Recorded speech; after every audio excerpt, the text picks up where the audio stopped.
is one of the best neighborhoods. Cultural pride embodies every corner of Spanish Harlem. Sights, sounds, and smells rooted in Latino customs are all captured under one roof in El Museo del Barrio. We always talk about a Museo del Barrio. What is El Barrio? The barrio is the community. Museum co-founder Rafael Montañez Ortiz is a New Yorican who grew up hearing stories from his mother about island life. She said, we're very special people. We have a very special history. As an artist, I was always fighting for an aesthetic that was grounded in my heritage, in my cultural heritage. When he couldn't find what he was looking for, he created it. I said, what will serve to give integrity to our culture?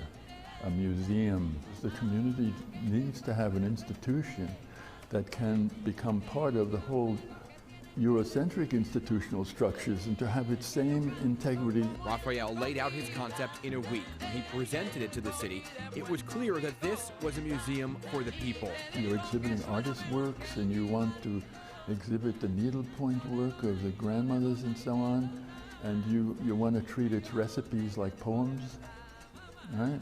I said, yes. 50 years later, the museum remains true to its roots.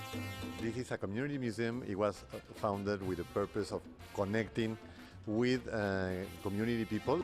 Taino artifacts sit beside colorful depictions of everyday life, giving visitors a multi-dimensional window into Latino life in the United States. The piragua cart that's in the exhibition right now is a good example of that. Something that many of us saw on the streets, some of us didn't, but it's one of those sort of strangely familiar objects brought into the gallery that sparks lots of different connections and nostalgia and memories. Whether it's the Caribbean, Latin America, or Mexico, El Museo puts Hispanic heritage in the spotlight again. I feel proud to have a Latin American root. I feel proud of representing 60 million Latinos living in the U.S. and reshaping the identity of this country. One man's idea, giving voice to generations. I was just so glad I lived long enough to see it. All right, El Museo is hosting free concerts and art workshops for the community as part of the Museum Mile Festival, which kicks off next week. You can head on over to our website, pix11.com, to find out more details. I love New York City because there is so much